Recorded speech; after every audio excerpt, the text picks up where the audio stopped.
Hello, everyone, and welcome to the Surprise Jab Podcast. I'm your host, Zach Ruger, surprising you with new topics every single week and jabbing you with your daily dose of UFC, MMA, fighting information.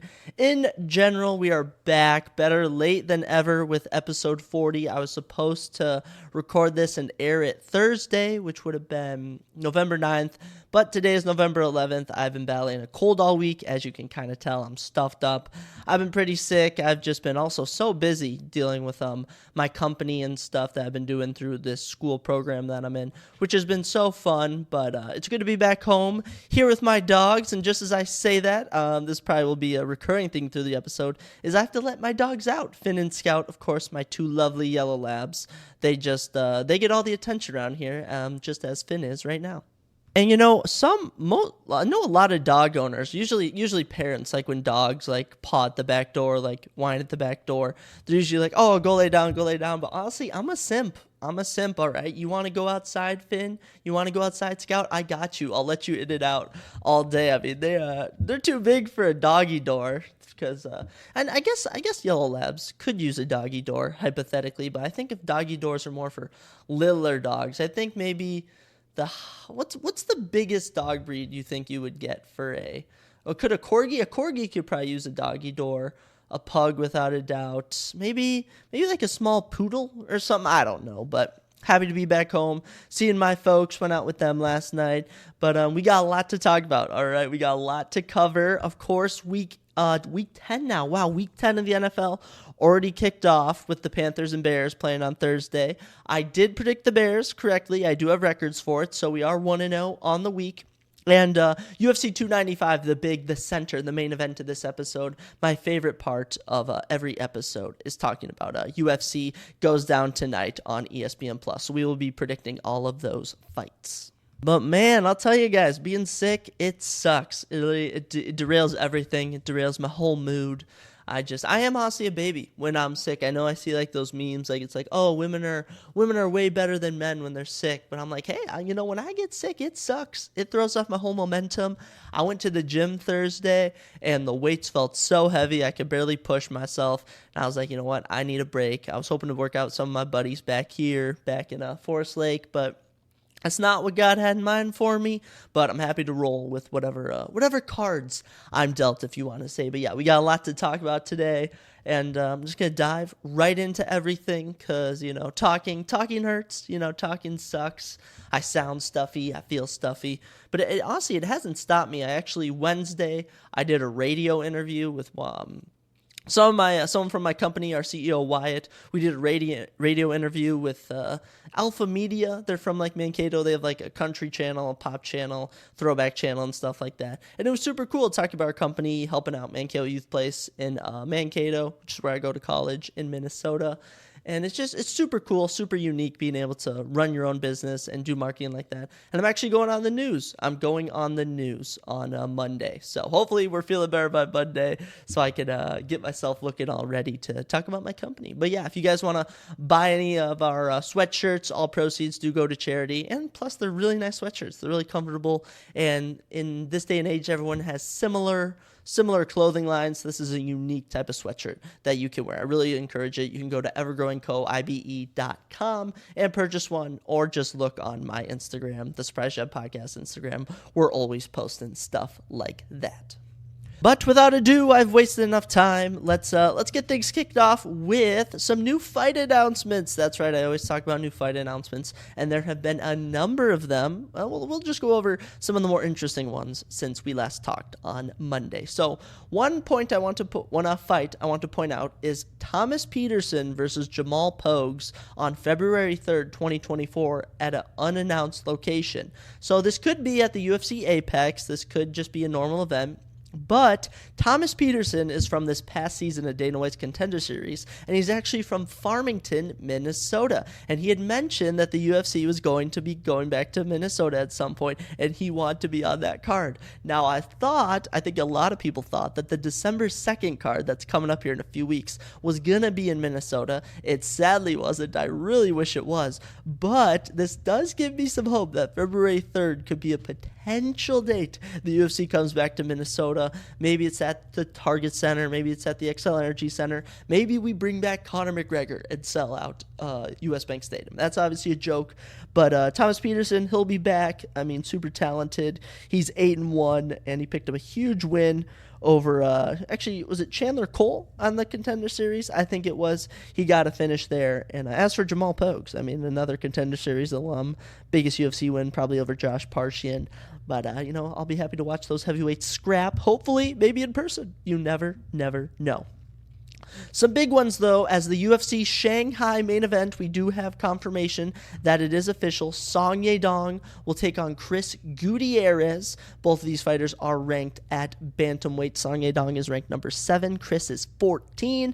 This will be going down in China, Song Yadong's home country. Chris is coming off of a big win, his last fight out.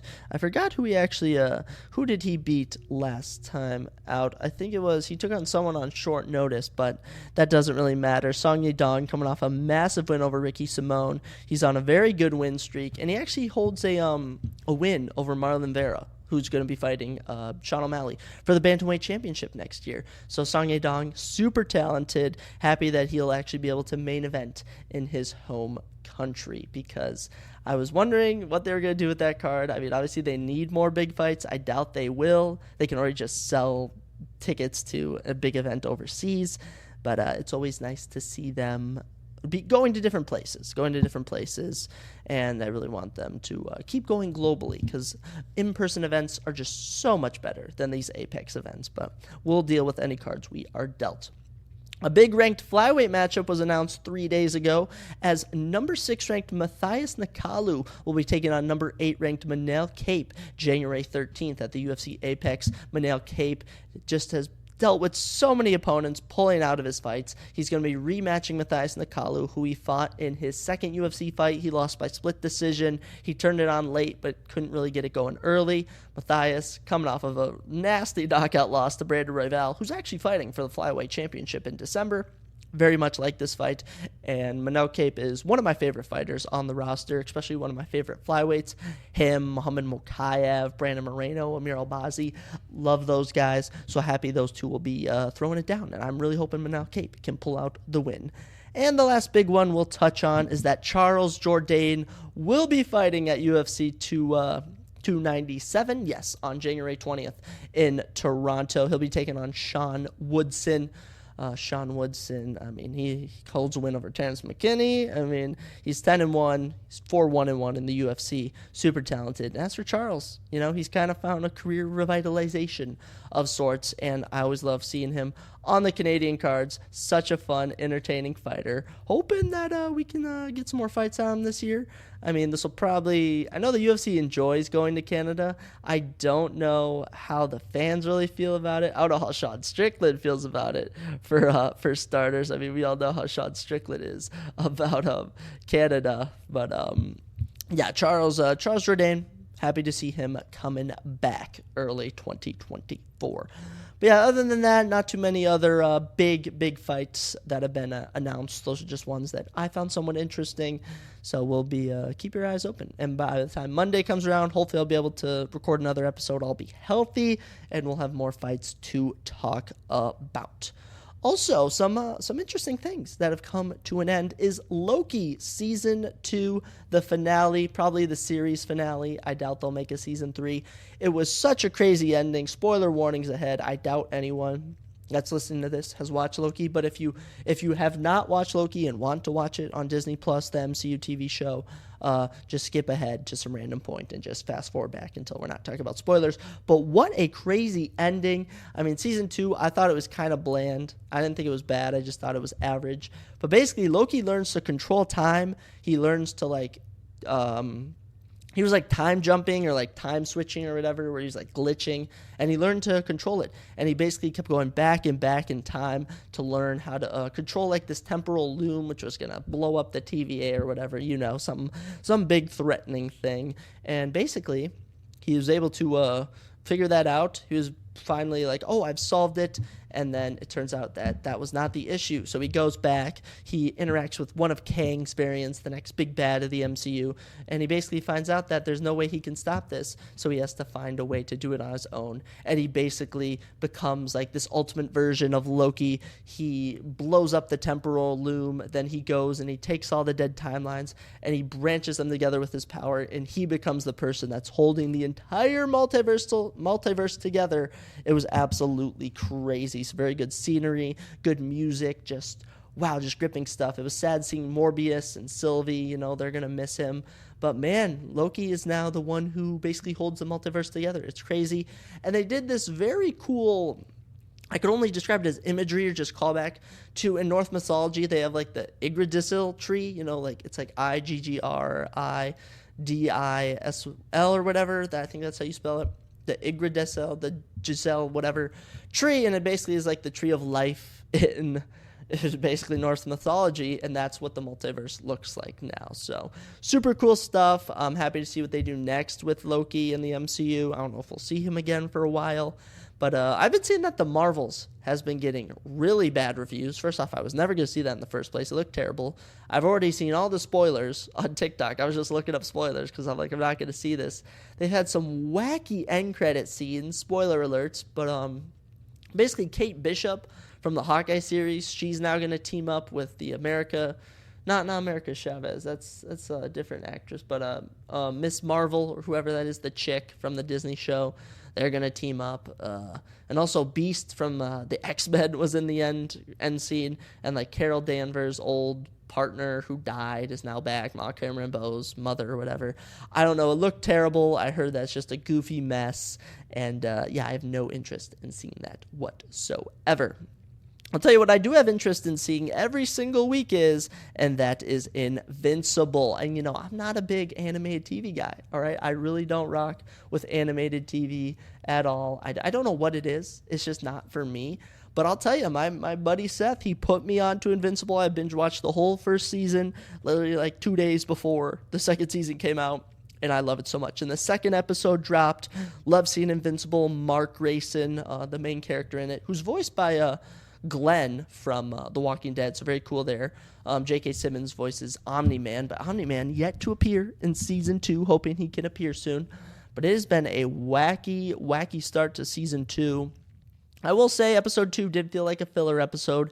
Nothing really big happening, just kind of introducing villains, introducing new themes. I can tell it's going to be a good season, but, 8 episodes, they always kind of drag it out, and nothing really picks up towards the end. But Season 2, some good moments, nothing really too memorable. Mark fought a giant fish creature in like Atlantis or whatever. That was the highlight of the episode. I'm hoping Episode 3 brings some better stuff out of it. And something I did this week, which was long overdue. I pushed it off for so long. I finished The Sopranos. It is by far in my top 5 favorite TV shows of all time. I honestly should rank my top 10 TV shows. I feel like I'm gonna do that actually for like the next episode or just like one of our episodes coming up soon. But man, it was just such a good show. I'll say the only blunder was the ending. Even the director, even like the guy who made The Sopranos said he didn't know how to end it, so he ended it in just a unique way. So spoiler warning, if no one's seen the ending of The Sopranos, I just gotta say spoiler warning, I gotta put that out there. But basically it ends with Journey's Don't Stop Believing, and the song's playing. It's like Tony, he's meeting Meadow, he's meeting AJ, he's meeting his wife, all in the diner. Those are his kids, by the way.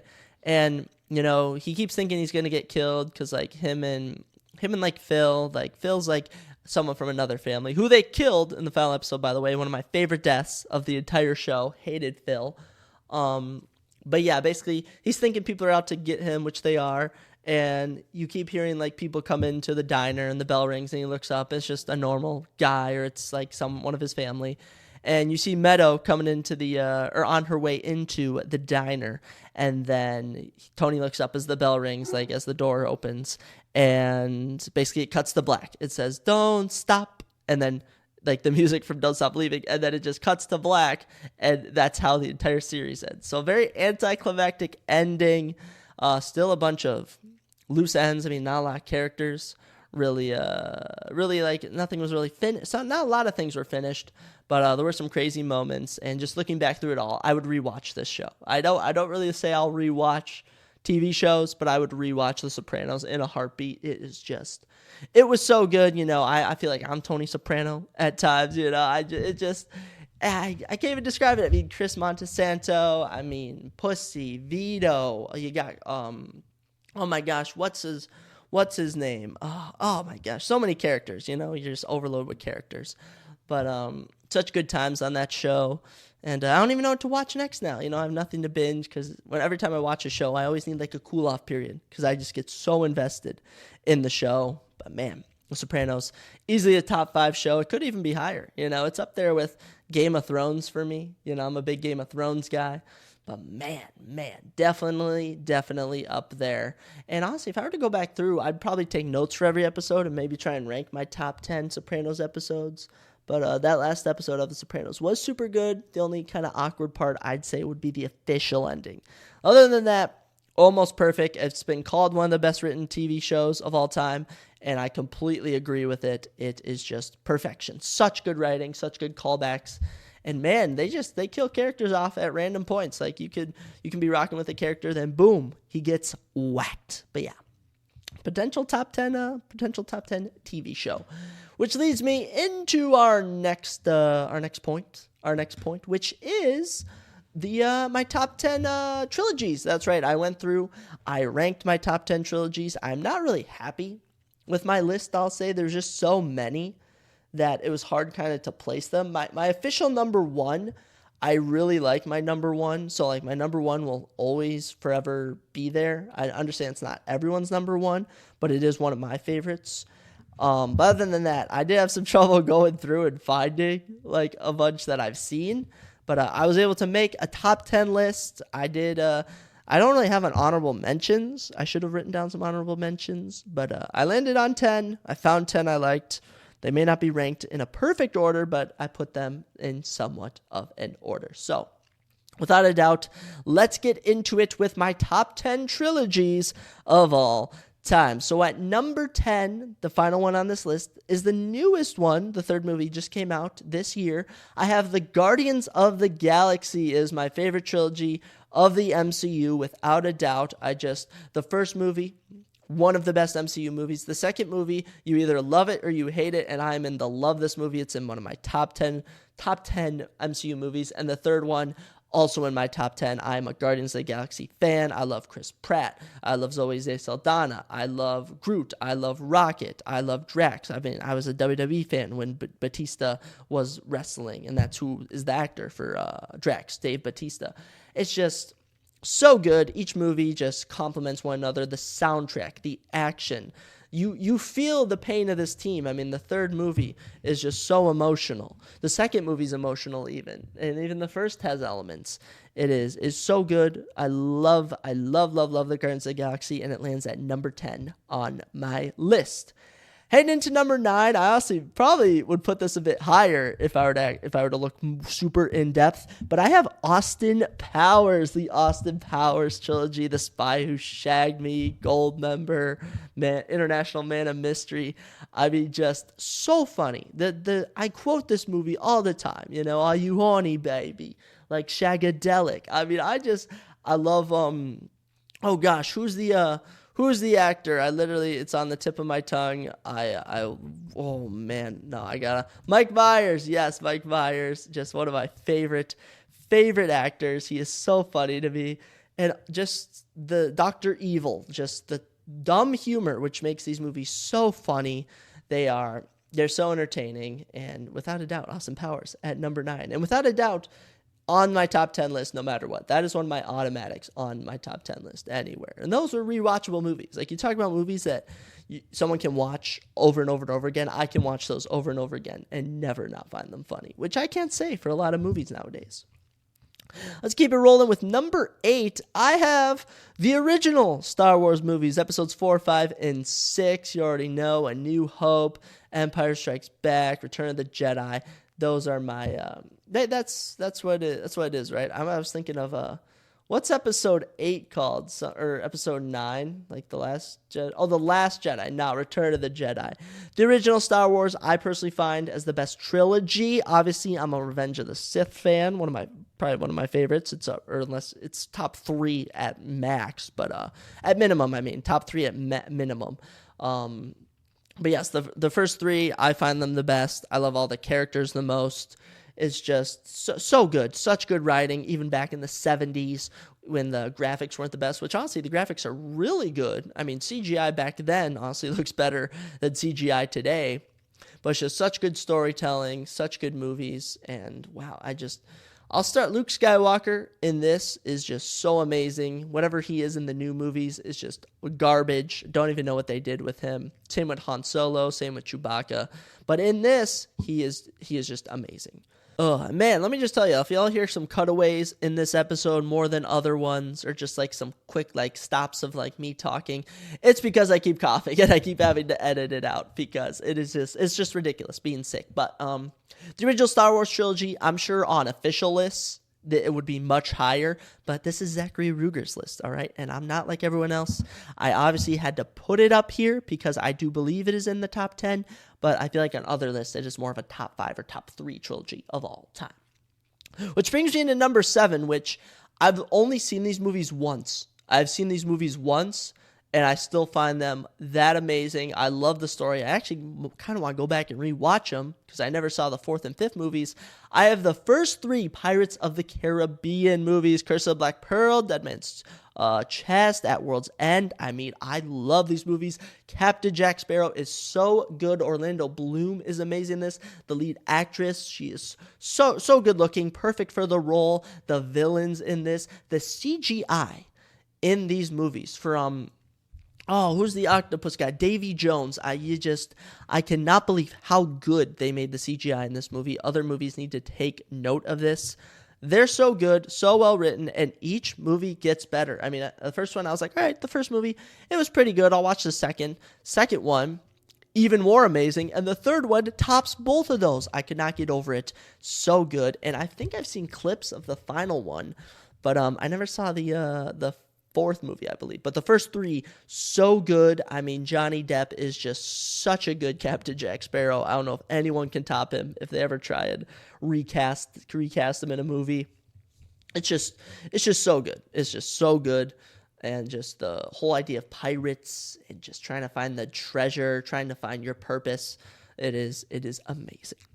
At number 6, I have The Hangover. And honestly, The Hangover, it lands here. Honestly, I would probably put it more at like honestly, it probably would be my number 10 if I were to go back and do this. But the first 2 movies are just so good. The 1 and 2 are just so good. And even though 3 is obviously not as good as the first 2, 3 is not a terrible movie. It's just an okay movie. The first one, I've seen so many times. It is hilarious. And the second one tops the crudeness of the first and the jokes. It's just so amazing. So the first 2 movies carry so hard, it is how it landed on my list. And looking back, 6 is a bit high. But I mean, the Wolf Pack, all right, the boys. I mean, just Ed Helms. You got Bradley Cooper. You got Zach Galifianakis. It's such a good cast. I mean, you have, oh my gosh, what's his name? Dr. He's been in everything. The Asian guy. Oh my gosh. Ken Jeong, I think that's his name. Oh my gosh. He is hilarious in this movie. He has also inside jokes for his wife who had cancer during the film, which I find great. If you go and look that up, he was doing jokes for her during the film. And man, just the plot twist, the realization that Phil has been on the roof the entire movie. So good. So amazing. The Hangover. Love it. And now we get into my top 5. My top 5, I believe that 2 of these are unanimous going to be in everyone's top 5. But as for this one of them I know won't be. My number 1 probably won't. But at number 5, I have The Hobbit. The Hobbit, I just read the book. I rewatched the movies. They are so good. These movies are so good. I've now seen them twice, maybe even 3 times now. And I honestly feel they're so underrated. I feel like a lot of people put off the Hobbit movies just because of just the unnecessariness of them, because the book, it was only like 300 pages, not even. They added so much. They add extra characters, extra scenes, extra villains into the movies. But the movies are so good apart from that. And just the acting is amazing. The guy who plays Bilbo, he's also in Black Panther. He's also been in the Avengers. I mean, he is such a good actor. I mean, you have Gandalf, obviously. You have all the hobbits, the journey they go on. Just, I find it so good. I find the Hobbit has honestly redeemed itself for me, because I always used to put it off. My buddy Tyler always used to say, "Oh, you gotta watch the Hobbit, man. You gotta watch the Hobbit. It's so good." I'm like, no, it's just not for me. I encourage you all to watch the Hobbit. It will be for you. So good. And I don't know. There's no way they can make a sequel to it or anything. It's just out there. Always going to be there. The Hobbit at number 5. And at number 4, this is my childhood. All right. Number 4 is my childhood. These movies, they've had such an impact on me. They are just so amazing. I have Kung Fu Panda, and I would compare it to The Hangover, where the first two carry so hard compared to just an okay third movie. That's how it lands so high. Kung Fu Panda, Po, Master Oogway, Master Shifu. I mean, you got Tigress, you got Snake, you got Crane, you got the whole gang. And it is just Tai Lung, an amazing villain. All right. And they up that with the peacock, whose name I cannot remember in the second movie. And even the third movie villain, that Oxen. Oh my gosh, so good. I've heard they're making a 4th Kung Fu Panda movie. I don't know how it's going to be. But I will tell you without a doubt, the first two are so amazing. I mean, the second one is a personal favorite of mine, but it's so hard to even say like, oh, I like number 2 better than number 1 because of how much I like number 1. The villains are good. The writing's good. Even the animation for these movies is so good. I used to rewatch the first one over and over and over again. I had the action figures from McDonald's. I used to watch like the animated cartoons they had of it. Kung Fu Panda will always have a place in my heart. And now we get into the top 3. And at number 3, I think a lot of people usually have this. Could some people have this as their number 1? But I do have it at number 3. I've seen these movies long ago. Honestly, didn't even watch them in order, I don't think. But I do know how good they are, and I got to give respect to it. I have the Dark Knight trilogy, the, what's his name? The Batman, the Nolan trilogy, if you will. The director of the film, Christopher Nolan. I mean, Christian Bale, a perfect Batman. He is just so good. Plays him so well, has the voice. You also get a little Morgan Freeman in there, a little, what's his name, Jordan Leavitt or whatever, or the one actor. Oh my gosh, Robin in the film unofficially. The villains are good. Just the cast is so amazing. And I have to go back and rewatch these without a joke.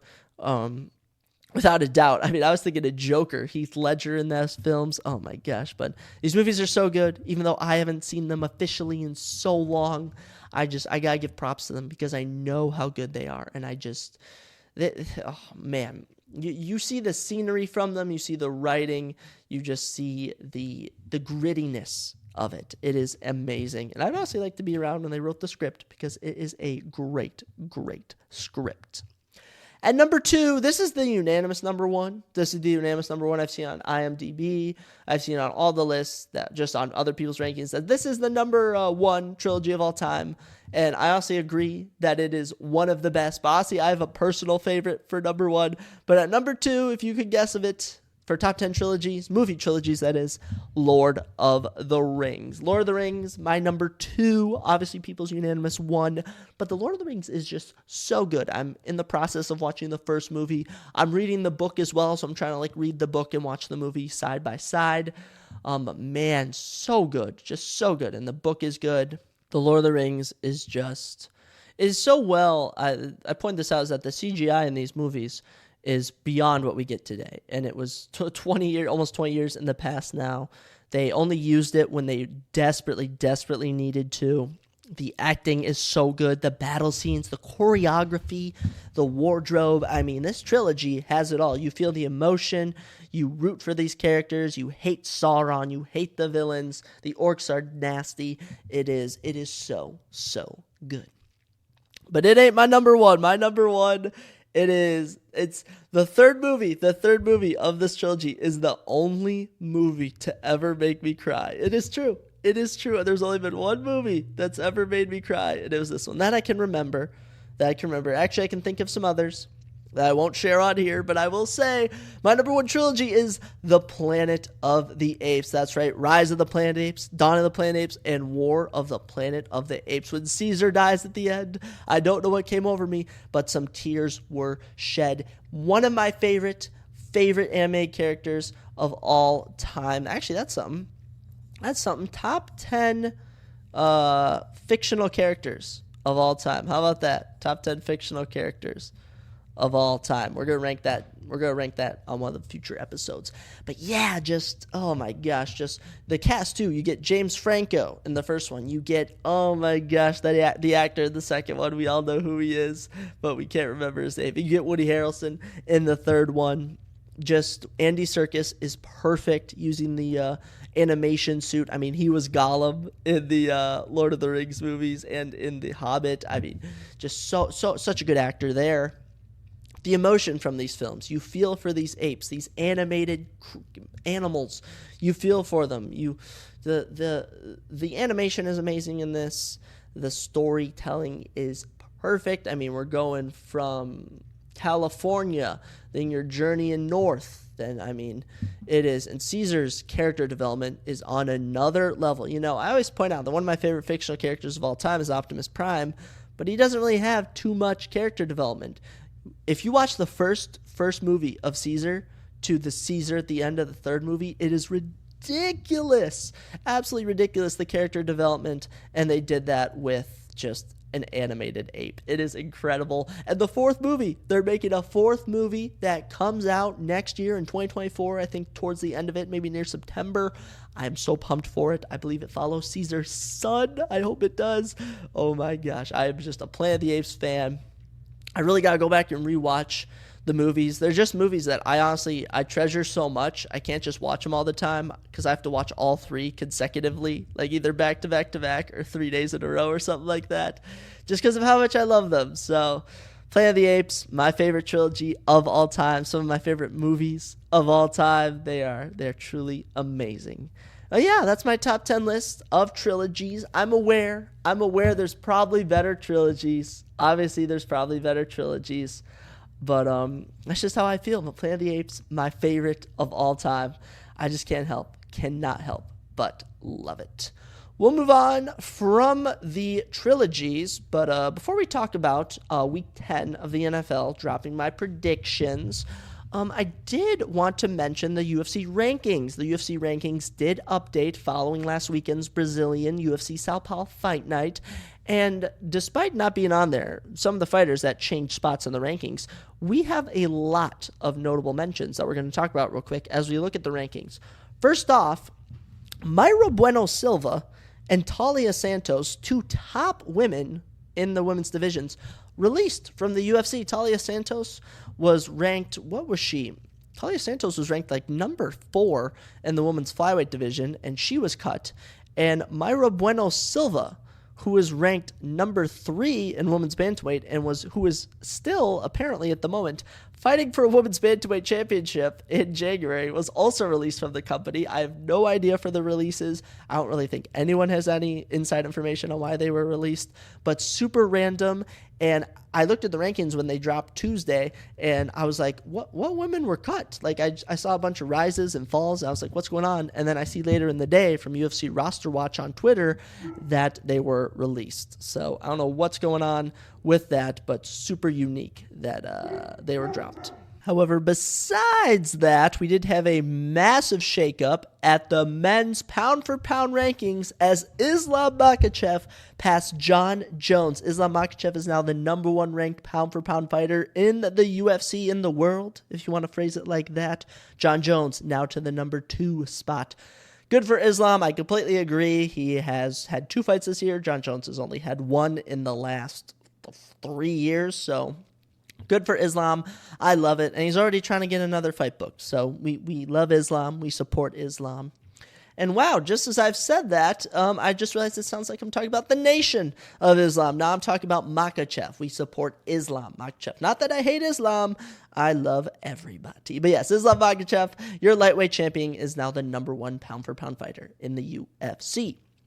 Also, Kamaru Usman and Jiri Prochazka are now tied for 14th in the pound-for-pound rankings. Don't know why, but if Jiri wins, without a doubt, he's jumping up like 8 spots in the rankings. We'll talk about that prediction later in the episode.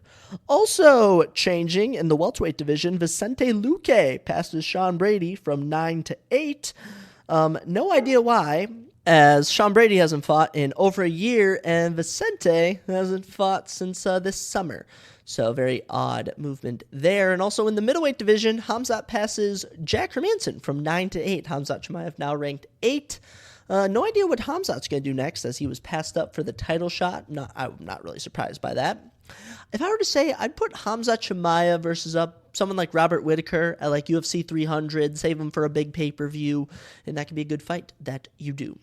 At heavyweight, lots of changes. Following his win over Dontel Mays, Rodrigo Nascimento is now ranked at number 15 in the men's heavyweight division. And following his dominant win over Derek Lewis in the main event, Halton Almeida jumps 2 spots to now be ranked number 7. Sergey Spivak drops down to 8, Tai Tuivasa to 9, and Marcin Tybura is now tied with Derek Lewis for the number 10 spot in the heavyweight division. As what's next for Halton Almeida, I think Alexander Volkov, potentially the loser of tonight's Pavlovich versus Aspinall fight, or even I would go as far to say Cyril Gaim. Sky's the limit for Halton Almeida. I love it. As for Derek Lewis, fun fights ahead. Someone like Justin Tafa, Jairzinho Rosenstruck, anyone like that. Lots of shakeups in the women's division. In the women's pound-for-pound rankings, we now have 2 new women, as Mayra Bueno Silva and Talia Santos were both ranked in the women's top 15. Jessica Andrade jumps up to 12. Hawkwell Pennington tied with her as well at number 12.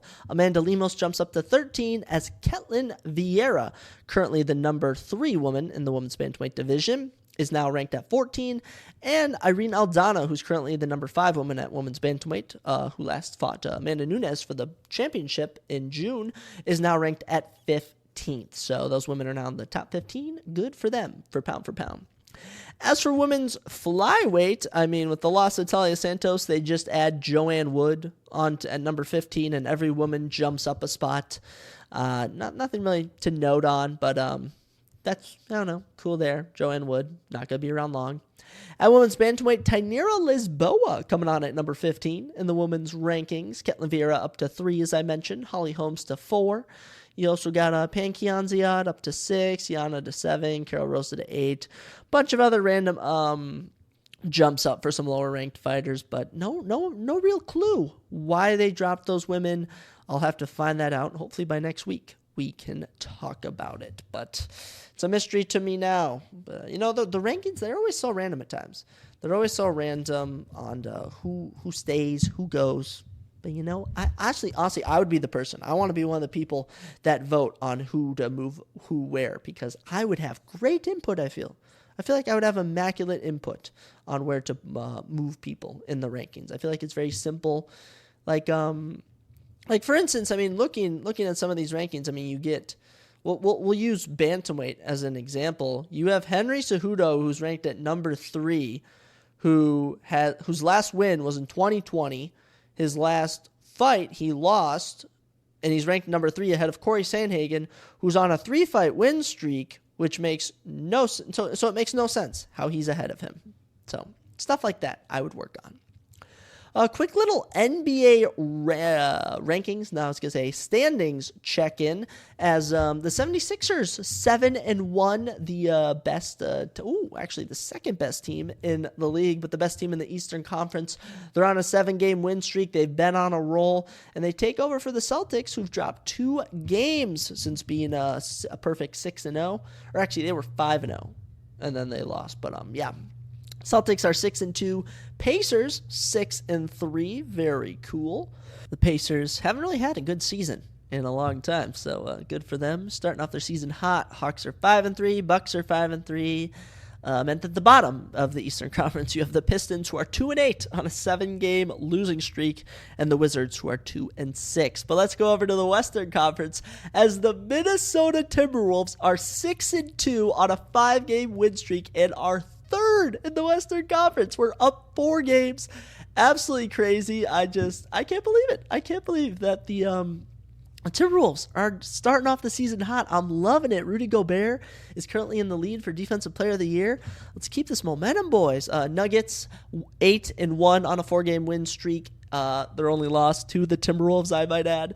Best team in the NBA currently. Joker is just a menace. So talented. Mavericks 7-2. Luka dropped 44 points last night, and the Mavericks scored 144. That team's crazy good. Warriors 6-3. Rockets 5-3. They're on a little 5-game win streak. Love to see it. Thunder are 5-4, and at the very bottom, the Grizzlies, the worst team in the NBA, 1-8, only one win on a 2-game losing streak. How are the Bulls doing? Bulls, my cousins are Bulls fans. They are 13th in the Eastern Conference, 3-6.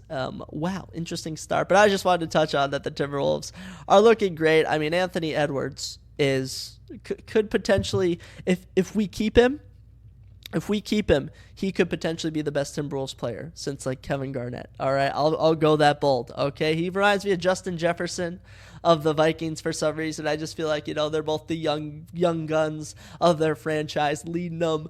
And man, Anthony Edwards, I really hope we can keep him, guys. Let's pay this man because he is so talented. And honestly, I'm still saying that this is the Vikings' year for the Super Bowl. I say it every year. I call it. But man, this could be the Timberwolves' year to at least make the playoffs, and win the first round. Just win the first round, and I would consider this year a win. If you could win the NBA championship, that would be even better, even greater, if you will. Minnesota Wild, I saw a little graphic last night. They're like 5-6-1. They're struggling. They're middle of the pack as the Golden Knights continue to dominate the NHL. But the San Jose Sharks, who are 0-10, are now on a little 2-game win streak. They finally got their wins. That's crazy. Imagine your franchise starts out their first 11 games of the season and you don't win a single one. That's insane. But I'll tell you what else was insane. NFL Week 10 kicked off with the Panthers and the Panthers and the Bears, and they had an absolute heater on Thursday Night Football. I know, it was absolutely crazy. 16-13, the Bears win. I'm obviously being sarcastic. The game sucked. I didn't even watch it. I think I was playing Fortnite with the boys. It was very. The matchup you expected, you got. Bears win 16-13. Good for them. They now have 3 wins on the year. Good for them. Panthers still only have 1. So a shame to be a Panthers fan. Top fantasy performers for the game. Adam Thielen gets 10.2 fantasy points on 6 catches for 42 yards to lead the Panthers. Next up was Bryce Young, who had 185 yards throwing and 18 yards rushing. He just didn't do anything. Didn't do anything for him. Carolina D had 9 points. Did they force a fumble? I don't even think they did. Got some sacks here and there. As for the Bears, Deonta Foreman doing his thing. 17.2 fantasy points. Had 80 rushing yards for a touchdown. And 2 catches for 12 yards. Good for him. Cairo Santos, 12 points on 12 points. So doing the math, they had 1 touchdown. So he had 3 field goals. Wow, good job, Cairo. DJ Moore had 10.9 points on 5 catches for 58 yards. Cole Kmet, 5 catches, 45 yards. Rashawn Johnson, 4 catches, 14 yards. Not much went on. Tyson Bagent only threw for 162 yards, rushed for 12 yards. I mean, just everything you expected out of this game, you got. It was bad. There's just not a lot of action. So a good game to miss, I'll say. But good for the Bears. I predicted the Bears. I think my friends picked the Panthers, but everyone in my family picks pool picked the Bears. The NFC North rival, but they're not the hottest right now, right? 3-7, minus 51 point differential. But hey, you know what? You're honestly, you get a win, you could pass the Packers in the rankings. And honestly, after this weekend, I don't think the Packers are going to win. But let's go down the line and look at all the matchups. Kicking us off on what is it? Actually, we might have an international game this upcoming week, but I can't remember which one it is. Is it I don't honestly. Which one is it? I should probably get that right. I was about to say I don't care, but I can't just mention that there's an international game and then just skip over it. Colts and Patriots. Wow, that is the early game. Okay, Colts and Patriots. So I did have it right, actually. They'll be doing battle, I believe, internationally. Unless for some reason we're playing at 8:30 in New England.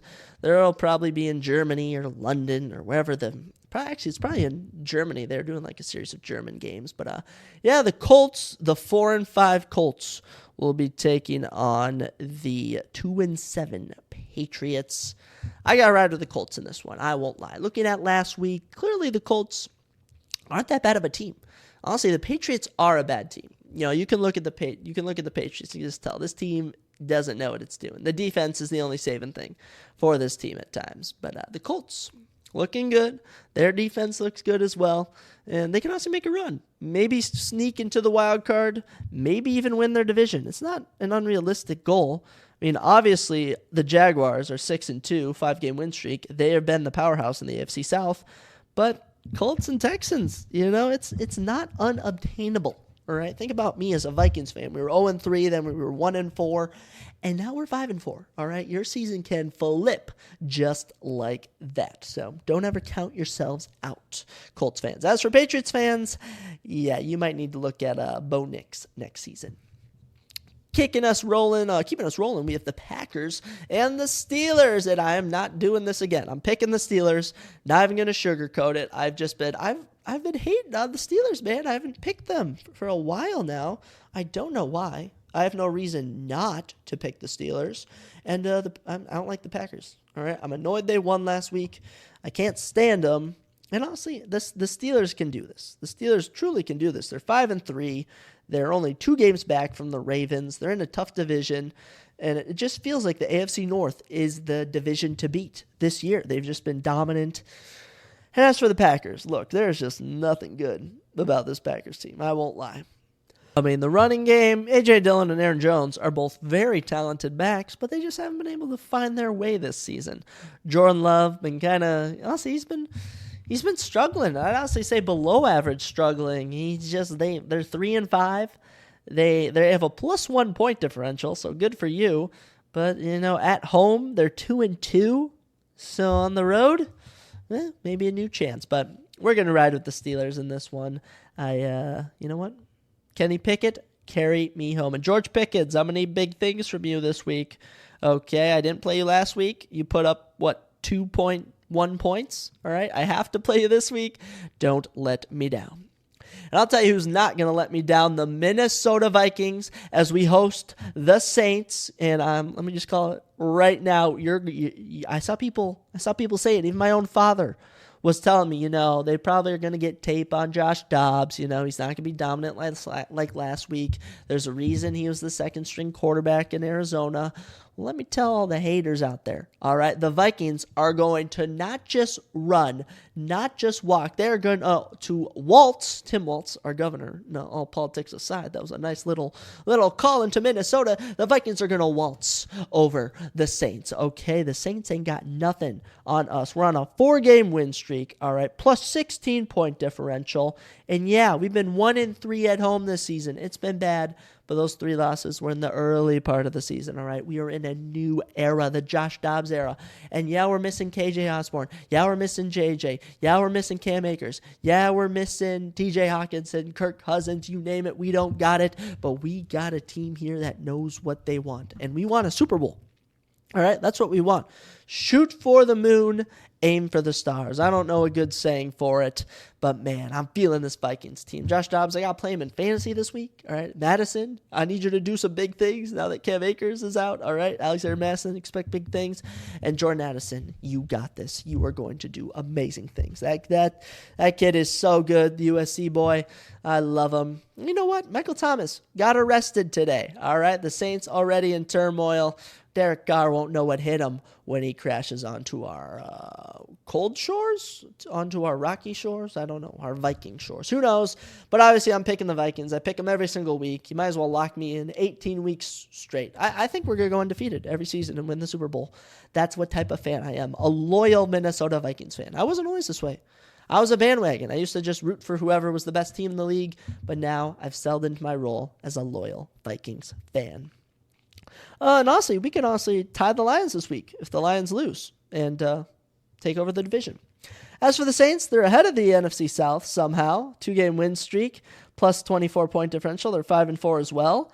They've been pretty similar to the Vikings, honestly. Some weeks were hot, some weeks were cold, but I think we'll beat the Saints. But I will say, Taysom Hill and Rashid Shaheed, don't be shy to pop off, but don't pop off too much. Keeping us on a roll, we have the Texans and the Bengals in Cincinnati. This Bengals team has been on an absolute tear. Early season Joe Burrow is terrible. Late season Joe Burrow is beautiful. 4-game win streak, 5-3 now. They've worked their way back from their point differential. It's now only -7. They've been 3-1 at home. They've been looking good. I expect Joe Mixon to do Joe Mixon things. Jamar Chase do Jamar Chase things. Now, T. Higgins is out. So, if there's any fantasy owners who have Tyler Boyd, play him this week. But Jamar Chase should be taking over a good amount of the workload. As for the Texans, you know what? CJ Stroud had an amazing 41-point fantasy performance last week. You guys are 4-4, second in the AFC South, plus 22-point differential. You've been looking good as well. 3-1 at home. On the road, 3 losses on the road. But, I think the Bengals are the better team compared to the Texans. But I'm going to pick the Texans in more matchups now after seeing what they did last week. But yes, we're going to ride with the Bengals. Next up, we have the Browns visiting the Ravens. This is going to be a defensive battle. That's all I can say. Defense will win this game. It's whatever offense can overcome the defense, because you're looking at potentially the number 1 and number 2 defenses. Either one could be the number 1 and number 2 defense in the league. Ravens 7-2, Browns 5-3. They both looked amazing. Ravens are on a 4-game win streak. The point differential for the Ravens is now over 115-point differential for the Ravens. For the Browns, honestly, not too bad either. Plus 42. This is going to be an interesting game. I'm going to ride with the Ravens. I'm going to ride with Lamar. But we'll see what happens. Keeping us moving, we have the Titans and the Buccaneers. And look, what I saw last week, clearly Will Levis versus the Falcons was a fluke. He didn't look terrible. Last week on Thursday Night Football, but it certainly wasn't pretty against the Steelers. So, Bucs, they lost a tight one to the Texans. I don't think that'll happen again. I'm going to go with the Buccaneers. I think Baker can pull it together and pass to Mike Evans. Actually, I don't think I have Mike Evans anymore. If I did, I benched him. I can't recall, but we'll see. But the Titans, hand it off to Derrick Henry. I don't care, but we're picking the Bucs. 49ers, back from their bye week, will be taking on the Jaguars. As I mentioned, Jaguars 6-2, the top of the AFC South. And as for 49ers, there's been a hard fall off. 5-3 now, 3-game losing streak. This is a chance to turn around, but I don't think they're gonna. Not on the road. Not on the road for this 49ers team. Of their 3 losses, 2 have been on the road. They've only won. They've been 2-2 on the road. I think this Jags team is just going to keep on rolling. I think they are. I think they're going to run through the 49ers. I don't think Brock Purdy is going to know what's hit him when he's getting sacked all day long. So we're riding with the Jaguars. I'm going to need some big things from Calvin Ridley and Travis Etienne. I don't think I'm playing Trevor Lawrence this week in fantasy. I think I'm going with someone else. I can't recall. Maybe it was Jared Goff. Maybe it was Justin Herbert. I can't remember, but you know what? We'll see what they produce. And speaking of Justin Herbert, the Lions will be taking on the Chargers in L.A. Lions 6-2. Plus 35-point differential. They're at the top of the NFC North, and honestly, probably one of the top teams in the NFC in general. As for their opposition, the Chargers, they're 4-4, 2-game win streak, worked their way back like the Vikings from a terrible start. And honestly, you know what? I'm going to pick the Chargers over the Lions. I've been picking the Lions all season, and they disappointed me before their bye week. But they're back. They're back. They look good. They got David Montgomery. But some's telling me that Justin Herbert is going to shred the secondary of the Lions. Keenan Allen's going to do some things. Josh Palmer's going to do some things. Even Gerald Everett is going to cook and do some things. So I don't know what to expect from that game. But I do honestly feel the Chargers are going to get it done. And plus, I got to spice it up when you're when you're picking against other people. It's no fun to pick the same teams. Plus, it's always fun picking against my NFC North rivals. So we're picking the Chargers. But, man, Jared Goff, Monroe St. Brown, the defense is good too for the Lions.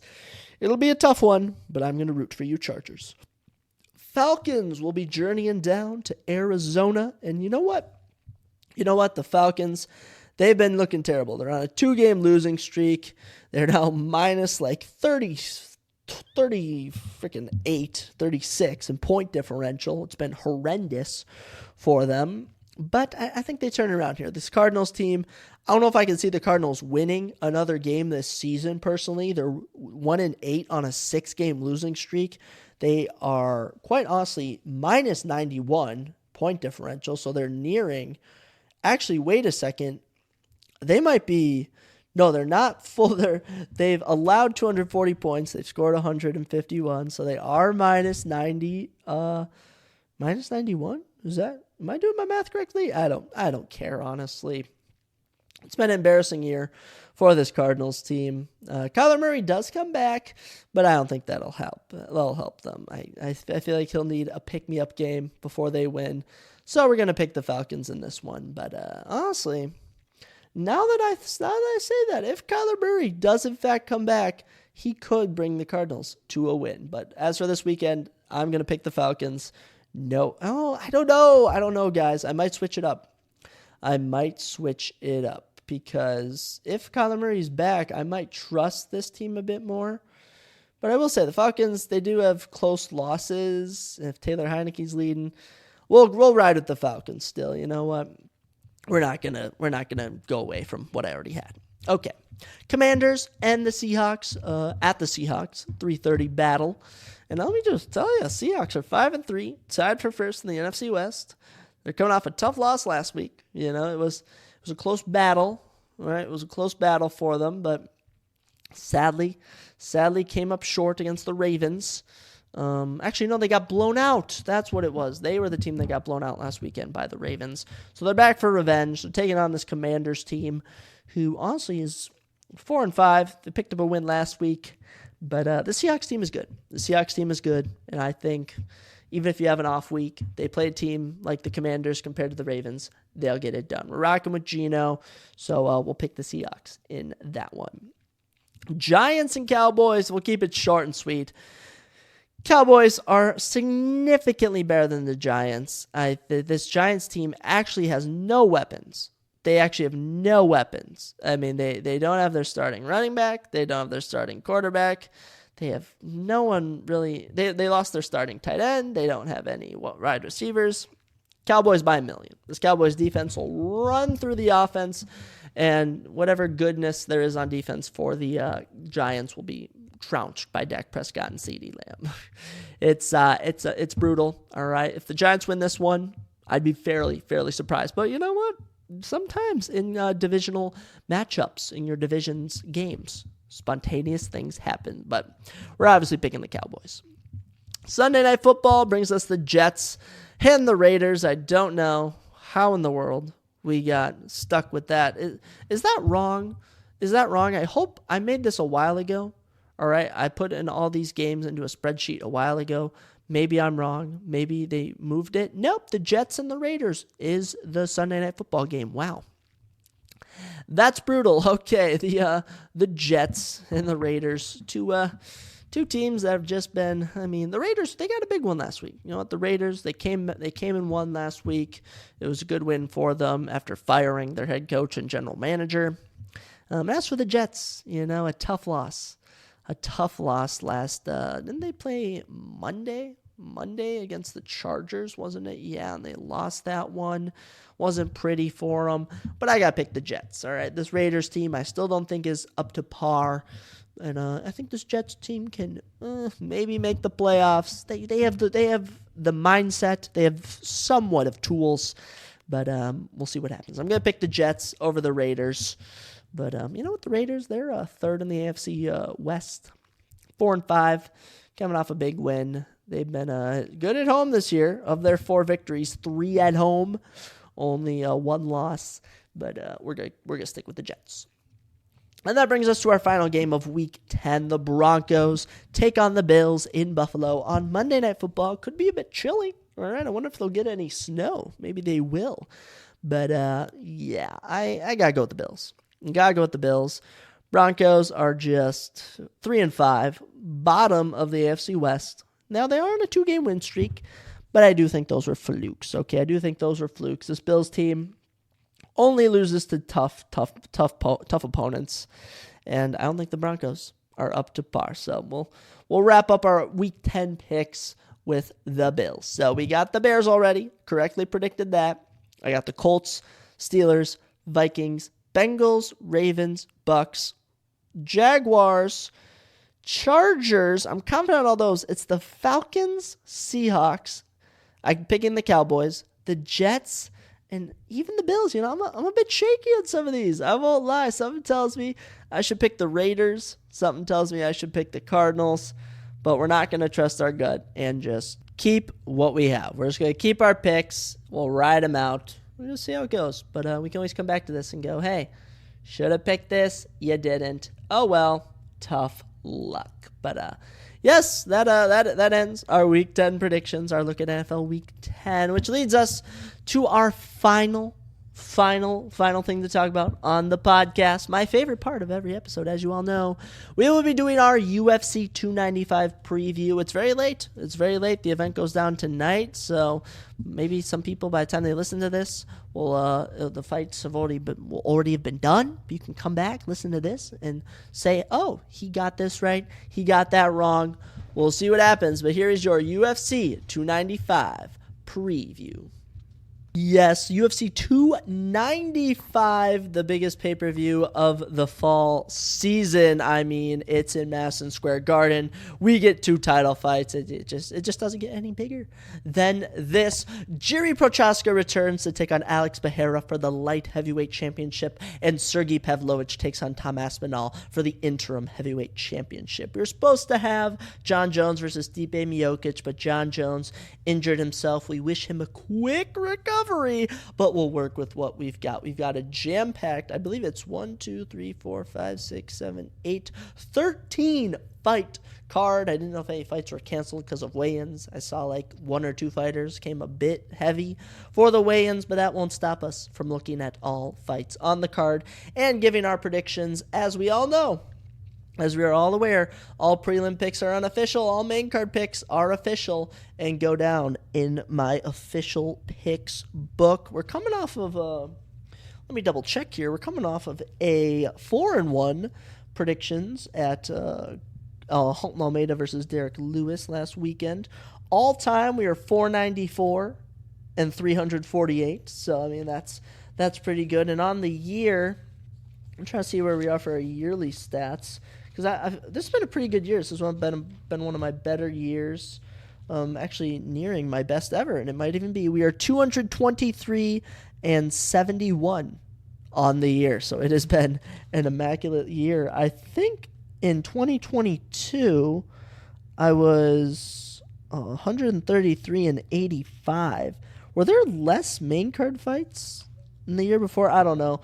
We'll have to go back and look at that. But yes, let's kick off. Prelims go down at 5 o'clock. This episode should be up by 1 o'clock. Hopefully.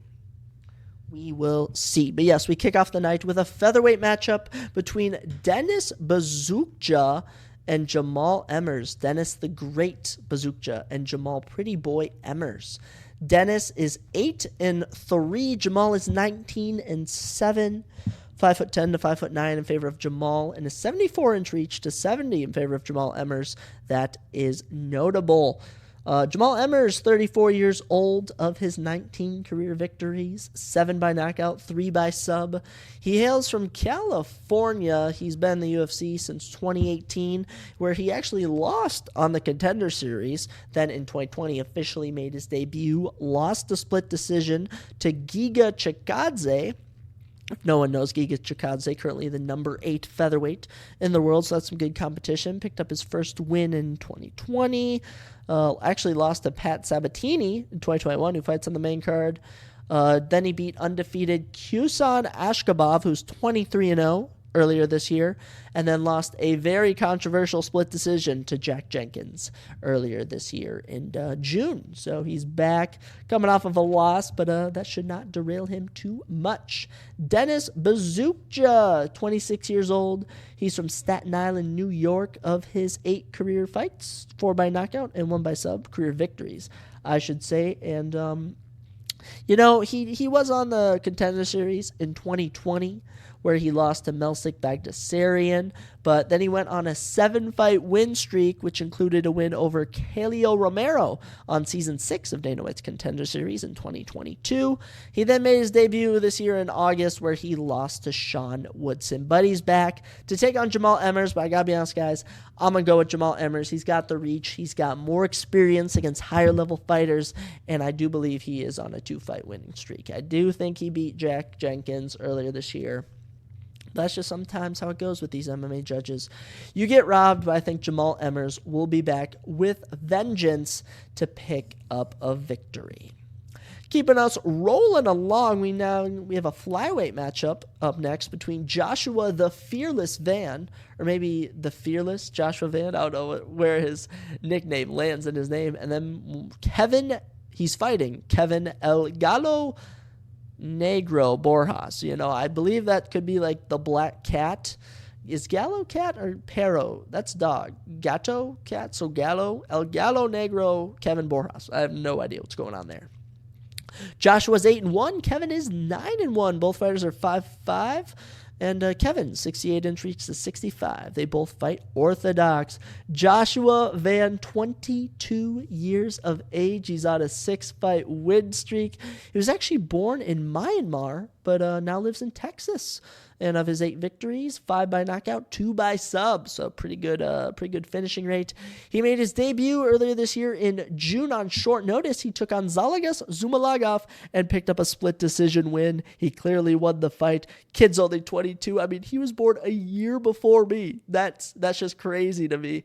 Joshua Van, I'm excited to watch this kid fight.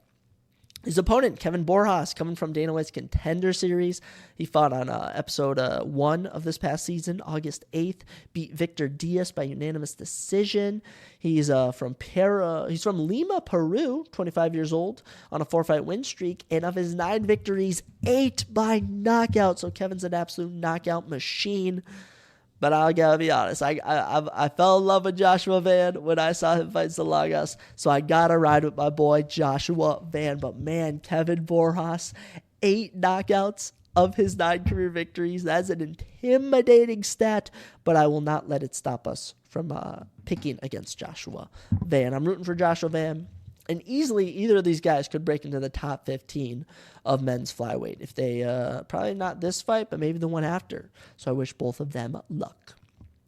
Catchweight bout up next between John Sexy Mexi Castanda and Mr. Perfect Kyung Ho Kang.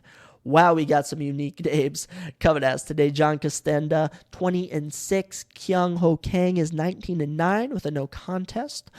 Kang is 5'9" compared to 5'6" for John. 73-inch reach to 71 in favor of Kang. Both fighters usually fight at bantamweight, but I believe this is on short notice, so it's at catchweight.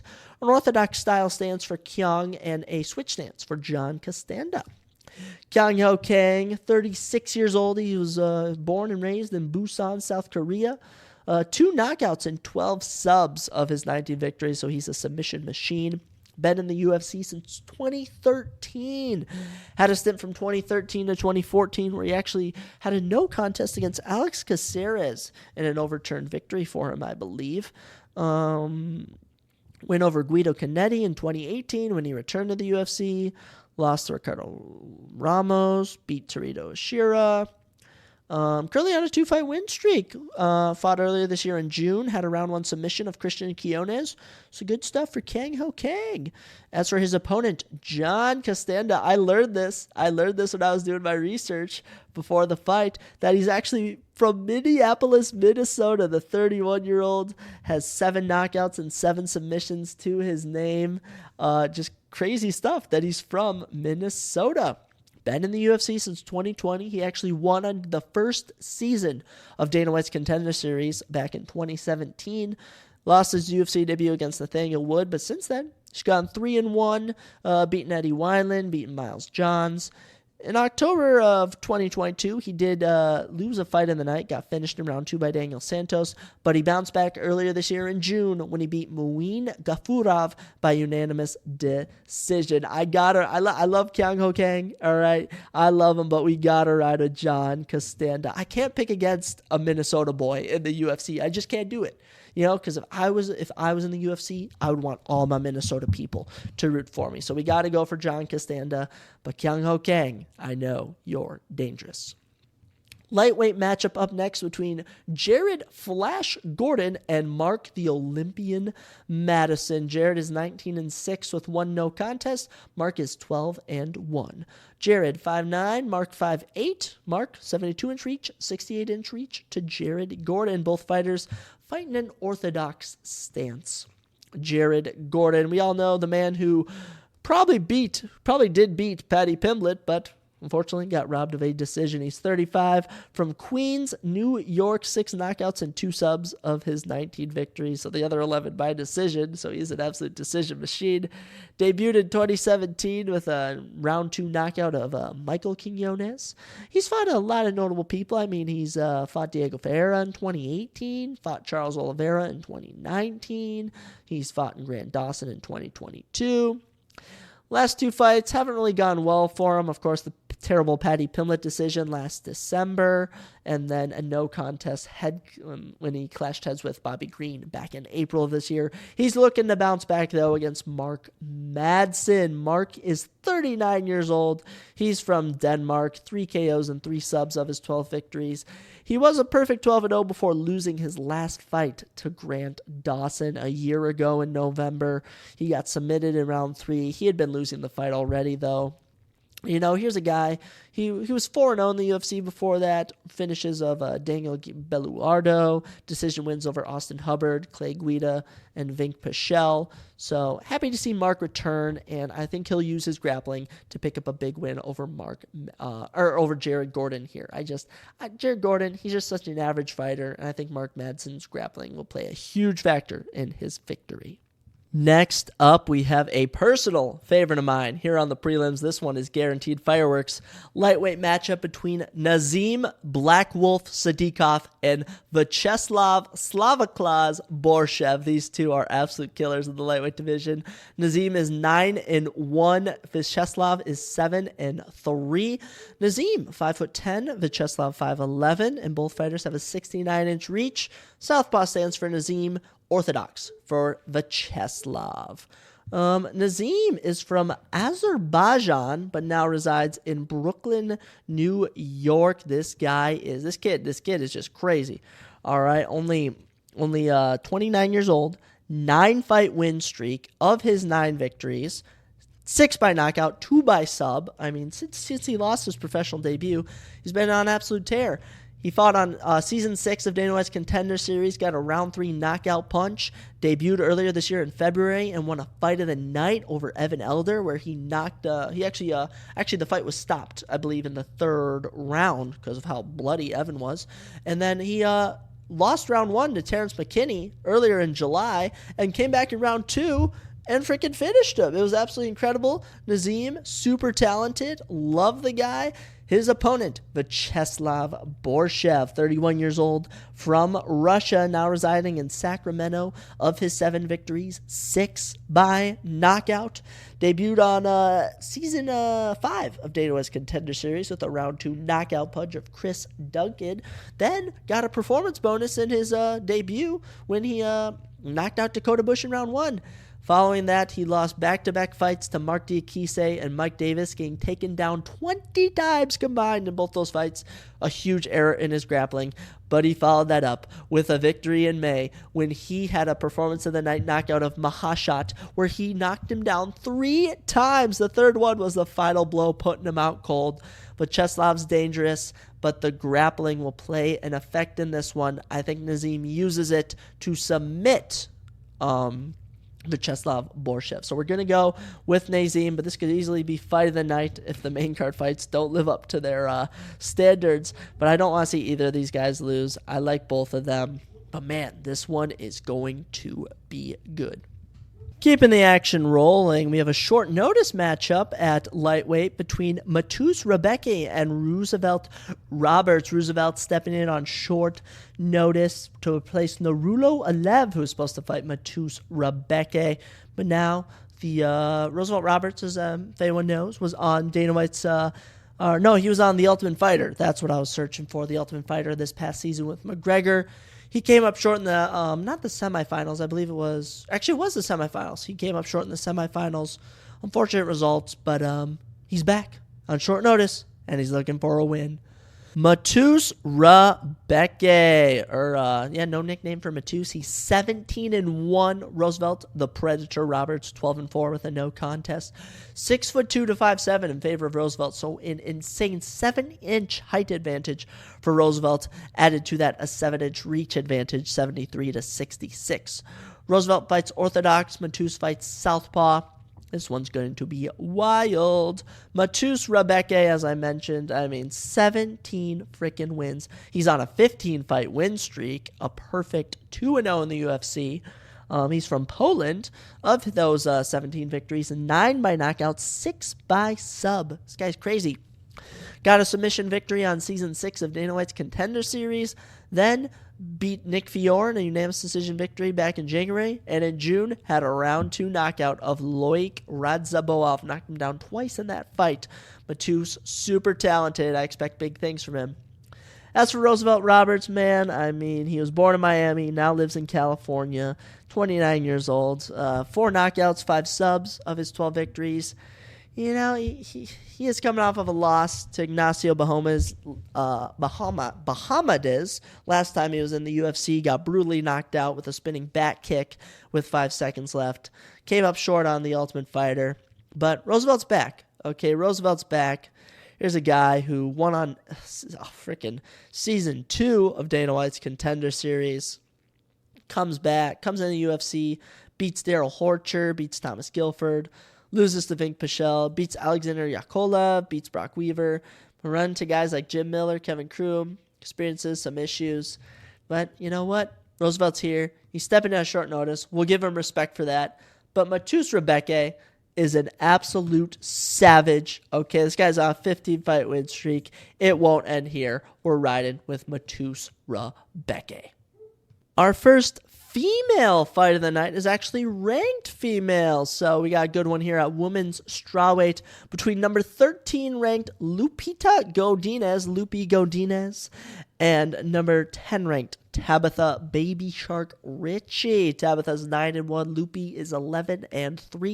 5'2" to 5'1" in favor of Lupi Godinez. And both women have a 61-inch reach and both fight orthodox.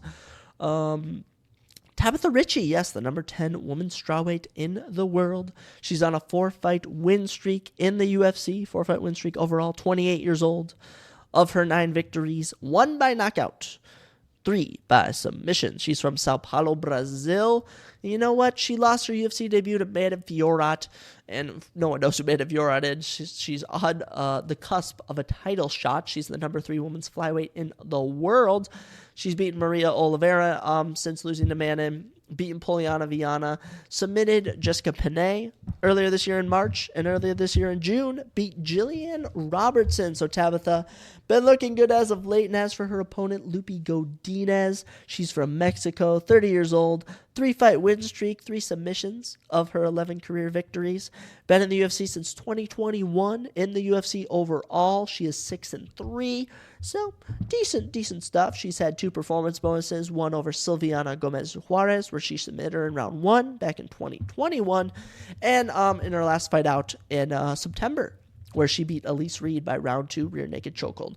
Both these women are talented. Both are good, but, honestly, I got to give this one to Lupi Godinez. Okay, I've liked what I've seen from Lupi Godinez. She's been improving greatly, and I think she can sneak into the top 10 with a win here. Tabitha will not make it easy whatsoever, but I think Lupi is determined enough to get it done. So we're going to ride with Lupi Godinez in this one, which brings us to our final prelim of the night, a flyweight matchup between number 14 ranked men's flyweight Steve Erceg and Alessandro Costa. Steve Astro Boy Erceg versus Alessandro No Costa. What a name. Steve is 10-1 professionally. Alessandro is 13-3, 5'8" to 5'4" in favor of Steve. Wow, Alessandro is short, 68-inch reach to 67 in favor of Steve. Both fighters fight orthodox. Steve Erceg, yes, the number 14 men's flyweight in the world. Currently on a 9-fight win streak. He hails from Australia. Of his 10 victories, 1 by knockout, 6 by sub. Beat David Dorak, however you want to say his name, who's currently the number 15 ranked flyweight in the world. At the time, he was like the number 10. He stepped in on short notice earlier this year in June at UFC 289. Got a performance of the night for winning this. For winning that fight. And I mean, Steve Erceg looked great in it. Took the fight to David. And you just rarely see that. You rarely see a random guy step in, fight a top 10 guy, and give him a run for his money and win the fight, which was crazy to see for Steve, so I was very happy for him. But he's got a tough one in front of him, and Alessandro Costa, honestly, he really does. Alessandro is 27 years old from Brazil. Of his 13 victories, 4 by knockout, 6 by sub. 1 on Dana White's Contender Series, Season 6. Then lost a crazy fight to Amir Albazi in December of 2022 on short notice. Amir Albazi, obviously the number 3 men's flyweight. But he got an official fight this year, earlier this year in June against Jimmy Flick. Got a round 2 TKO, finished him on the ground with elbows, just domination from Alessandro Costa. And I don't know about this one. I mean, Steve is talented. Steve is without a doubt talented, but Alessandro, he has that dog in him. He has that energy that I love to see. And I'm actually going to give this one to Alessandro Costa, if I'm being honest. I think Alessandro is a better fighter than Steve Erceg. Steve, he struggled with David Dorak. And I saw that Alessandro had some moments against Amir Albazi, where even Amir was shooting for takedowns. So this will be an interesting one to see. But I'm going to ride with Alessandro Costa in that one to round out our prelims. So yeah, our prelim picks, we're going with Jamal Emmers, Joshua Van, John Castanda, Mark Madsen, Nazim Sadiqov, Matus Rebecki, Lupi Godinez, and Alessandro Costa. Spicing it up with some of these picks. I love to see it. Which brings us to our main card picks. We're fighting through this cold. We're fighting through the sick feelings, bringing you our UFC 295 picks. So let's wrap this up, round it out with our final 5 fights of the evening. Kicking us off at featherweight. First off, these first 2 fights of the main card, any of these fighters could shoot their way up the rankings. They are all so talented. Diego Lopez takes on Pat Sabatini. Diego Lopez 22-6. Pat Sabatini 18-4. 5'11" to 5'8", so a 3-inch height advantage for Diego Lopez and a 2-inch reach advantage for Diego Lopez. 72-70. Both fighters fight orthodox. Pat Sabatini, 32 years of age. He hails from Pennsylvania. 1 KO and an incredible 12 submissions of his 18 career victories. In the UFC so far, he has had 2 submissions. Debuted in 2021 with a win over Tristan Connolly. And as we mentioned earlier, beat Jamal Emmers, who fights on the prelims. Heel hooked him in 1 minute and 53 seconds. He's also beaten Tucker Lutz and TJ Laramie. Suffered his first ever UFC loss last September against Damon Jackson. Got knocked out in round 1. Came back in June of this year. Dominated Lucas Almeida, submitting him in round 2. Pat is back for revenge to hopefully climb the ranks of the rankings of the UFC. He keeps talking about being a champion. We'll see if he can do it. But there's no easy going in the UFC, man, as he takes on Diego Lopez from Brazil, now resides in Mexico, 28 years old. Of his 22 professional victories, 8 by knockout, 12 by submission. This kid is good. Competed on Season 5 of Dana White's Contender Series. He lost to Johanderson Brito, stepped in earlier this year in May, and had a fight of the night loss to Movsar Evloev. Gave Movsar Evloev, who, by the way, Movsar Evloev is undefeated, 17-0 professionally, one of the best fighters in the UFC. I mean, he's currently ranked what's he up to? Number 9 in the featherweight division. I mean, he's incredibly good, and Diego took the fight to him, refused to get finished, actually threw up some incredible submissions. Didn't win that one, but came back early this year in August and had a performance in the night. Triangle armbar in under 2 minutes against Gavin Tucker. It was crazy. Diego Lopez is an absolute freaking dog, and we're going to give it to him. We're going to give Diego Lopez the win here. We're going to say round 2 submission. We'll go, actually, you know what? We're ambitious. We're ambitious here. I'm going to give Diego Lopez a round 1 submission over Pat Sabatini. I'm going to be rooting for Diego too, but Pat's tough. Pat's determined, but we're riding with Diego Lopez. Next up, lightweight matchup between number 14 ranked men's lightweight Matt Frevola and Benoit Saint Denis. Oh my goodness. Matt, the steamroller Frevola, takes on God of War, Benoit Saint Denis. Oh, Benoit Saint Denis, one of my favorite fighters. Matt Frevola, 11-3-1. 1 draw, and Benoit Saint Denis 12-1 with 1 no contest. 5'11" to 5'9" in favor of Benoit Saint Denis. 73-inch reach to 71-inch reach in favor of Benoit Saint Denis. Southpaw for Benoit. Orthodox stance for Matt Frevola. Matt, as I mentioned, number 14 ranked men's lightweight. He's on a little 3-fight win streak now. 33 years of age. He's from Florida, he was born in New York, but now resides in Florida. 4 KOs and 3 submissions of his 11 career victories. And of those 4 knockouts, 3 of them have came in his last 3 fights. That's right.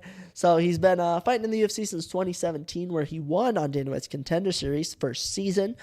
Did lose his UFC debut, though, after winning to Marco Rolo Paez.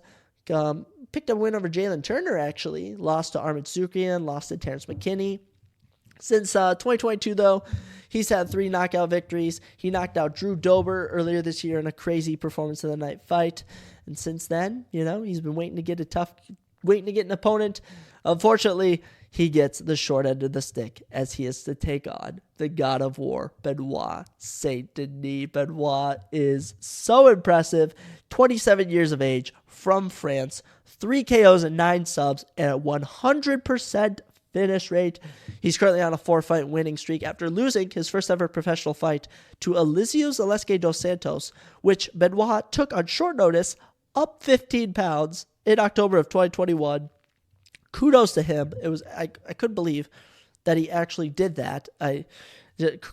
Credit to him, but I don't know why he did it. But since then, he's finished Nicolas Stolze by rear naked choke. He's knocked out Gabriel Miranda in Paris. He's finished Ismael Bonfim in round 1. And earlier in September, he finished Thiago Moises in domination, a fight of the night domination. He's 2-0 on the year. He's going to keep it rolling. Benoit Saint Denis by round 2. We'll say submission. Over Matt Frevola, but without a doubt, I'm riding with Benoit Saint Denis by a long shot. The kid's just incredible. I love everything I've seen from him. And he could easily climb the ranks. I'd pick Benoit Saint Denis over probably like maybe even the bottom 5 of the men's lightweight division. I really like what I see from him. You know what? He's one of my favorite fighters, and we get to watch him tonight. So we're going to be riding with Benoit Saint Denis in this matchup. And our little appetizer we get before our main course of 2 title fights is a women's strawweight matchup between Jessica Andrade and Mackenzie Dern in the women's strawweight division. Mackenzie is currently ranked number 7. Jessica is ranked number 5. She's also ranked number 6 at women's flyweight. Jessica Andrade is also the number 12 woman on the pound-for-pound list. And is Mackenzie Dern on the women's pound for pound list? I don't think so. She should be. She honestly should be. But man, this one should be entertaining. Jessica 24-12 professionally. Mackenzie's 13-3. 5'4" to 5'1" for Mackenzie Dern. I mean, these women are short. 63-3 to 62 for Mackenzie. Both women fight orthodox. Jessica Andrade. I mean, she is just incredible. Okay, but it's been rough goings for her. She's 32 years old. She's from Brazil. I mean, 9 KOs and 8 subs of her 24 fights. So, I mean, majority of her fights do not go the distance. However, she is on a 3-fight losing streak. She's been finishing all of them. And it's a shame because she started out her year at UFC 283, January 21st, with an incredible win over Lauren Murphy. But then she took a short-notice fight against Erin Blanchfield, got finished in round 2, came back in May, got knocked out in round 1 by Jan Chayonin, and then in August got submitted in round 2 by Tatiana Suarez. But we'll give her the benefit of the doubt, as her losses have so far been to the number 2 women's strawweight and women's flyweight fighters, and the number 3 women's strawweight fighters. So she's only lost to killers, only lost to the best. But I'm hoping she can rebound. I don't know if she's good, though, because she takes on Mackenzie Dern, who's born in Phoenix, now lives in Los Angeles, Brazilian heritage, 30 years old. Of her 13 victories, 7 by submission, coming off of a crazy fight of the night victory over Angela Hill. Almost finished her at multiple points. Looked like an absolute killer in that fight. And I mean, before that, she had lost to Jan Chayonin in a close fight, had beaten Tisha Torres before that. I mean, both these women been around a long time. They've had some crazy fights. So I do think this goes the distance. I don't think we're going to be getting a finish in this one. If we do, I'd probably pick Jessica Andrade knockout or potentially a Mackenzie Dern submission. But I got to give it to Mackenzie Dern by decision in this one. I think it's going to be a competitive fight. Should be close, but I do think the grappling of Mackenzie Dern will play a big impact. And plus, she just got divorced, and we saw divorced Mackenzie Dern was an absolute killer her last time out in May. And you know what? I think it translates into November when she beats Jessica Andrade. So we're going to be picking Mackenzie Dern. Which then brings us into our co-main event. My personal favorite, one of my favorite fighters in the UFC. Oh my gosh, I love him so much. Sergey Pavlovich takes on Tom Aspinall for the interim heavyweight championship. Sergey, currently the number 2 heavyweight in the world. Tom, currently the number 4 heavyweight in the world. These two are bound to give us fireworks. Sergey, 18-1. 31 years of age, from Moscow, Russia, currently on a 6-fight win streak. Of his 18 victories, 15 by knockout. 15 by knockout for Sergey Pavlovich. This guy's incredible. This guy's absolutely incredible. All right? And he lost his UFC debut in 2018 to Alistair Overeem, got finished in round 1, did not look like the same fighter he is today. He adjusted, and since then has just not left round 1, all right? His last time out, got a performance bonus for knocking out Curtis Blades in 3 minutes in April. Before that, in December, knocked out Tai Tuivasa in 54 seconds. Before that, knocked out Derek Lewis in 55 seconds. All right, after a 3-year layoff, he had knocked out Shamil Abdurakhimov in March of 2022 in 4 minutes. I mean, Sergey is an absolute killer. He doesn't like to waste time, and oh, brother, he brings the heat. His opponent, though, Tom Aspinall, just as good. 30 years old, from Liverpool, England, 9 KOs and 4 subs of his 13 career victories, giving him a 100% finish rate. This guy debuted in the UFC in 2020. Round 1 knockout of Jake Collier. Then a round 1 knockout of Alan Badeau. Then a round 2 performance of the night over Andrei Arlovsky. Finished Sergey Spivak in round 1.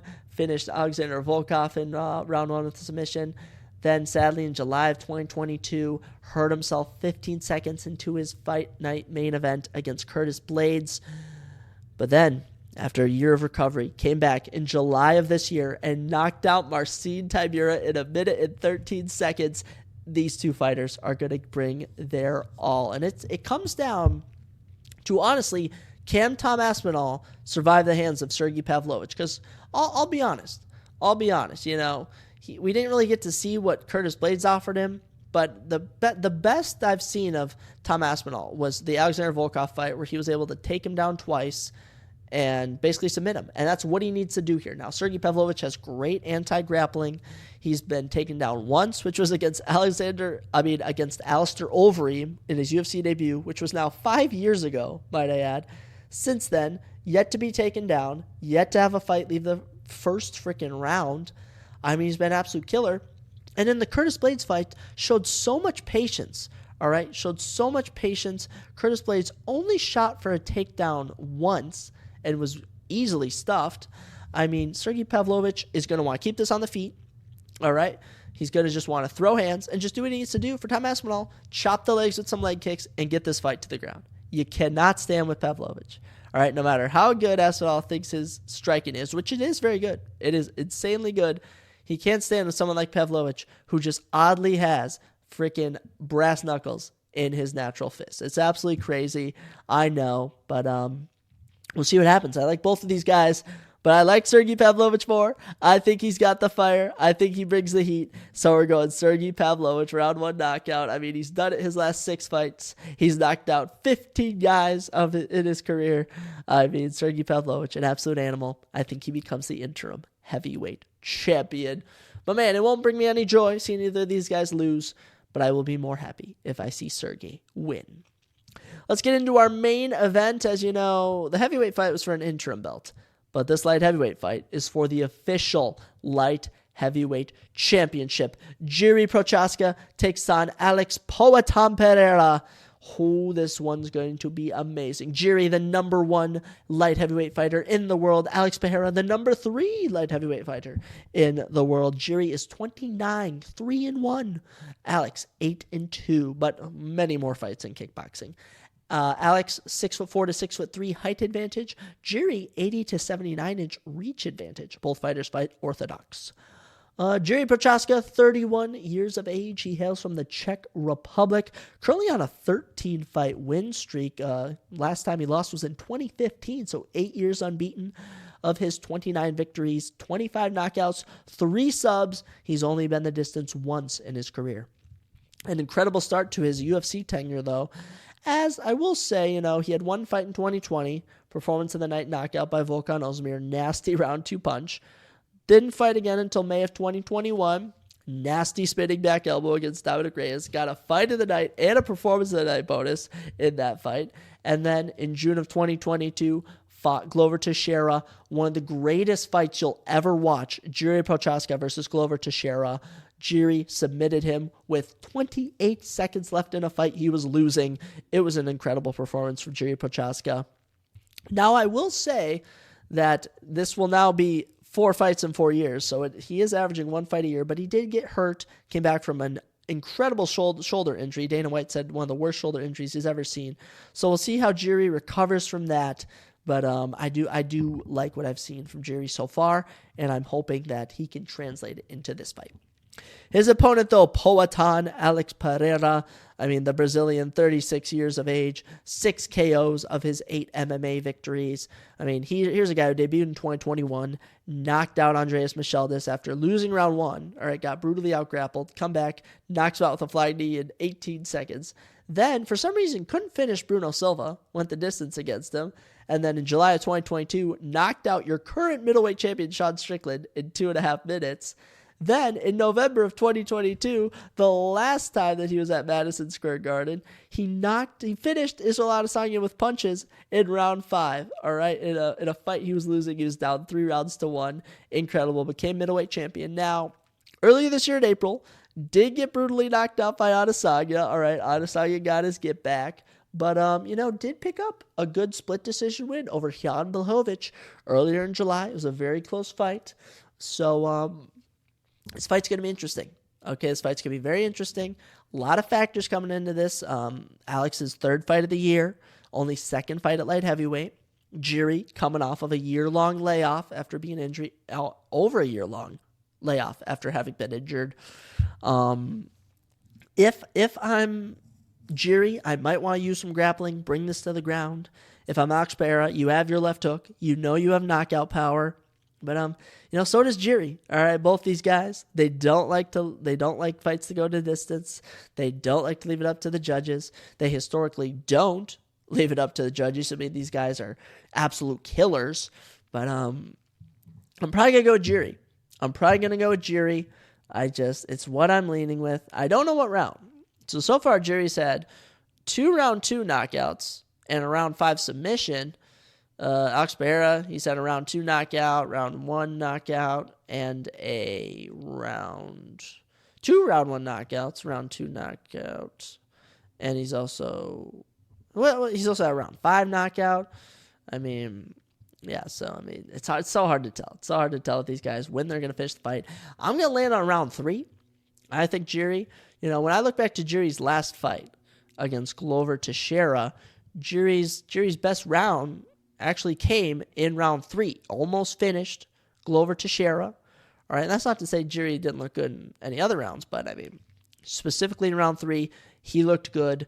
Pereira, it's tough to tell what'll happen with him. But I'm going to go Jiri Prochazka, round 3 knockout. That's my prediction. All right, we're riding with Jiri Prochazka. We're hoping he can get it done. We'll see if he can. But man, oh man, UFC 295 is going to be amazing. I'm so pumped for it. I'm so excited. I have the fight purchased, and I will be watching it, Dana. Not streaming. I do not legal stream, Dana. I am a good UFC fan. But yeah, that's your breakdown of UFC 295. We already went over the prelim picks. Let's recap these main card picks. We got Diego Lopez over Pat Sabatini, round 1 submission. Benoit Saint Denis over Matt Frivola, round 2 submission.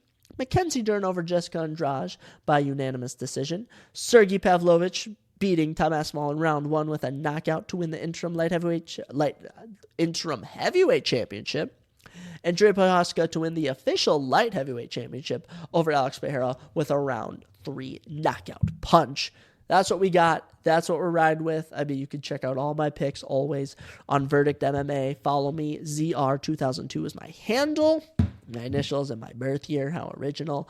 But yeah, this was a fun episode. I fought through the stuffiness. I fought through the sickness. Got down with the sickness. You know what I'm saying? And I was able to get this episode out to you guys. Hopefully next week we'll be back to 100% to bring better, more well-executed episodes. But thank you guys for listening. I always appreciate it. I always appreciate my listeners.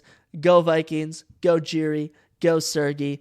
Let's do this, fellas. All right. Everyone have an amazing weekend. I'll catch you guys next time on the Surprise Jab Podcast.